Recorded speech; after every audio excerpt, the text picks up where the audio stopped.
Is Europe on the brink of a great remigration? This very controversial word is already sounding loud and clear in political speeches, TV debates, and even on the streets.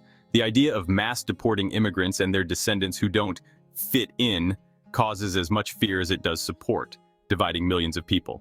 It's clear that the old continent is facing an unprecedented demographic, economic, and cultural crisis, and the migration issue has become the center of this storm. But how did we get to this point? And is a remigration policy really practical, or is it just a campaign slogan to win votes? Today, we'll explore the history, recent conflicts, and possible alternatives to understand if Europe could really make a radical shift in migration policy, or if, on the contrary, it's a ghost that can't come true. The concept of the Great Remigration. The so-called Great Remigration isn't an academic or technical term, it's more of a political slogan that's gaining a lot of traction in European discussions.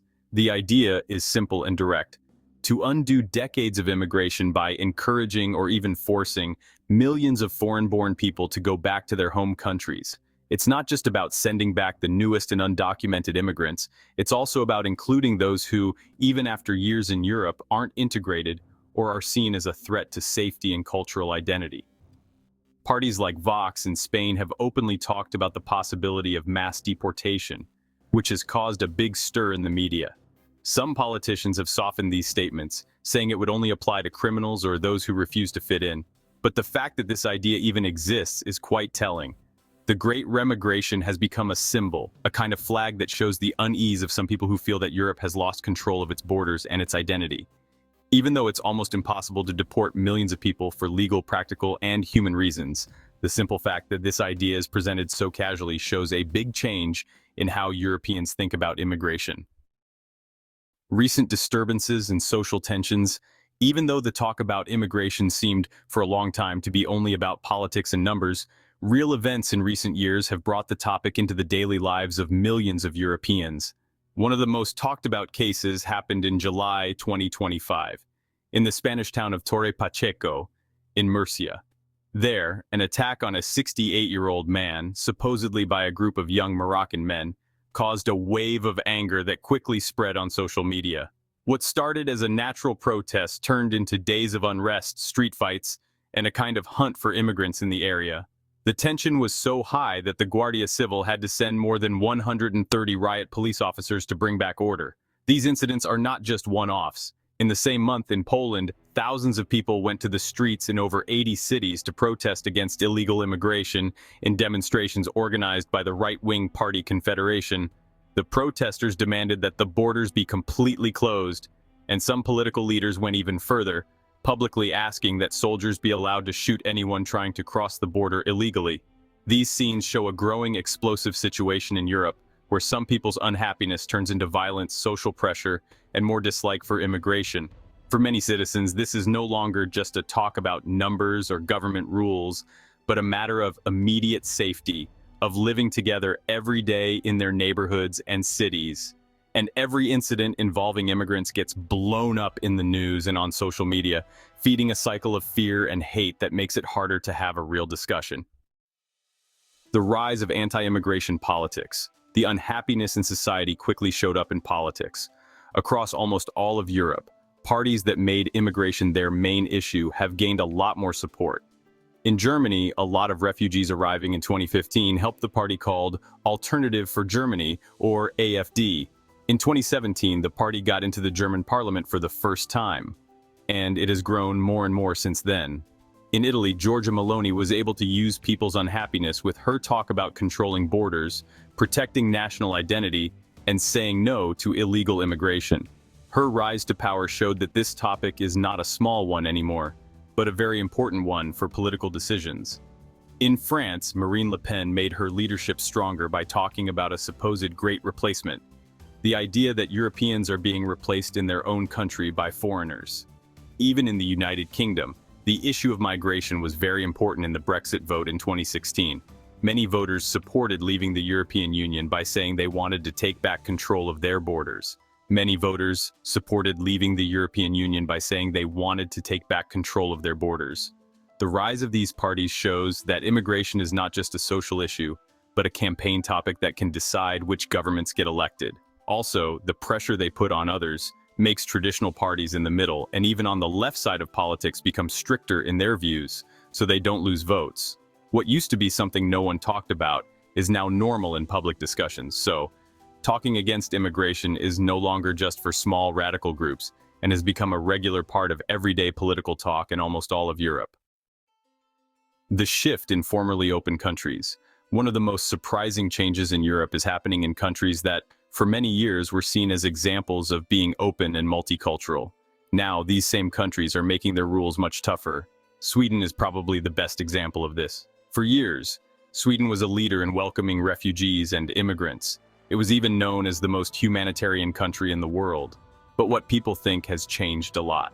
The idea that immigration is linked to safety problems, pushed by the news and some political parties, slowly became what many people believed. For many Swedes, a lot of new people coming in seemed to happen at the same time as more crime, more pressure on public services, and cultural problems in neighborhoods where people didn't always blend in well. Because of this, the Swedish government has put in place rules that would have been unthinkable just 10 years ago. For example, in 2024, they only gave a little over 6,000 permits to asylum seekers and their families to stay. That's the lowest number since 1985. Also, they announced a plan that offers up to 350,000 Swedish kroner, which is about 34,000 US dollars, to anyone who willingly gives up their permit to stay and goes back to their home country. At the same time, right-wing parties like the Sweden Democrats have become very powerful. They now make up almost 20% of the parliament. What's really interesting is that even the middle ground parties, who used to support many cultures living together, have had to use tougher words so they don't lose voters. The result is a political change that shows a bigger trend in Europe. Even the most open countries have started to close their doors. The 2015 migration crisis, the big turning point. If there was one moment that marked a before and after in Europe's view on immigration, it was, without a doubt, the 2015 crisis. In that year, over 1 million people, mostly from Syria, Afghanistan, and Iraq, entered the European Union in just 12 months. Many did so illegally, crossing dangerous routes and risking their lives in the Mediterranean Sea. The images of overcrowded boats, shipwrecks, and thousands of people walking along European roads with only what they needed to survive shocked the world. At first, there were acts of kindness. Germany opened its doors under Angela Merkel's motto, "We can do this." But the initial excitement quickly gave way to a mood of tension and rejection. Some countries, like Hungary, reacted by building barbed wire fences at their borders and refusing to take in refugees, saying they were doing it to protect Christianity and European identity. At the same time, citizens' criticism of governments that accepted large numbers of people without a clear plan for them grew. The political impact was immediate. The rise of parties that took advantage of the unhappiness and made immigration a main campaign issue. For millions of Europeans, 2015 was not just a year of human suffering, but proof that the European institutions couldn't control their borders. Since then, immigration has stopped being seen as an economic benefit or a human rights issue, and has come to be seen as a matter of security, cultural identity, and the survival of the welfare state. Immigration as a resource in post-war Europe. To understand how the way people think about immigration in Europe has changed, we need to go back to the years after the war. After World War II destroyed everything, cities across the continent were in ruins, factories were broken, and there was a huge need for workers. That's when European governments realized they couldn't rebuild their economies by themselves.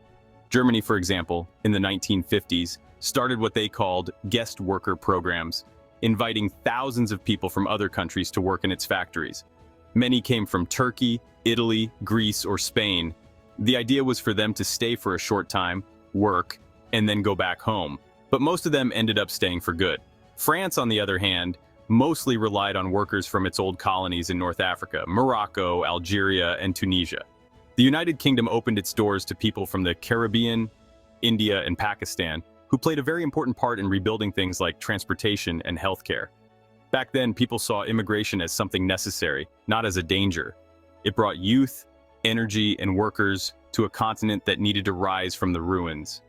The difference with today is huge.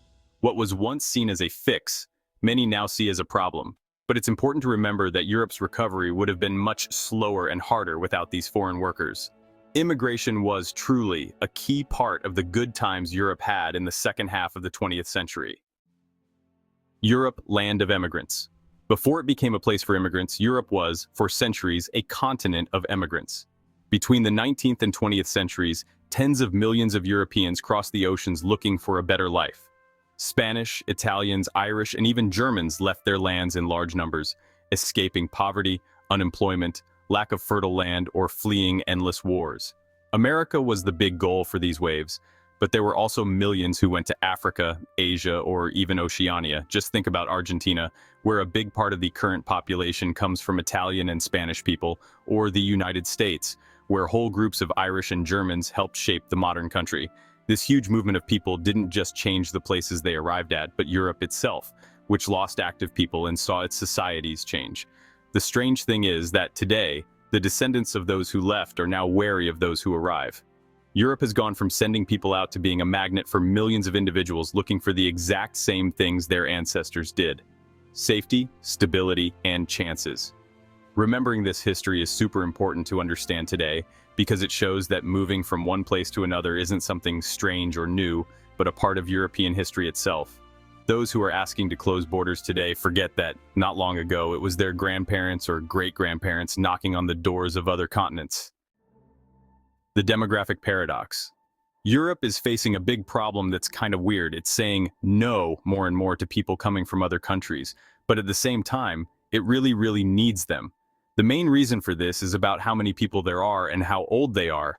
Right now, about 20 out of every 100 people in Europe are over 65 years old, and it's getting even more worrying. The number of babies being born in Europe is super low, only about 1.55 kids for each woman. That's way too low to keep the population steady. This means that if young people from other countries don't come to Europe, the number of people working will go down, and the age groups will get all messed up forever. This would cause big problems. Fewer workers to pay for old people's retirement, fewer people paying taxes to help pay for hospitals and schools, and the economy would grow much slower. Actually, in many European countries, the only reason the total number of people isn't shrinking is because young immigrants are coming who are ready to work. Without them, the population would shrink even faster. This weird problem puts Europe at a crossroads. On one side, people are pushing to stop or even reverse immigration. On the other side, the truth about money and society shows that without immigrants, the way society works would fall apart. This fight between what people think and what's really needed makes public talks very tense, and it explains why talking about immigration has become so divided. Europe needs the people it seems like it doesn't want, and how it solves this problem will decide a lot about its future. The European dilemma and the Australian model. Europe is at a historic crossroads.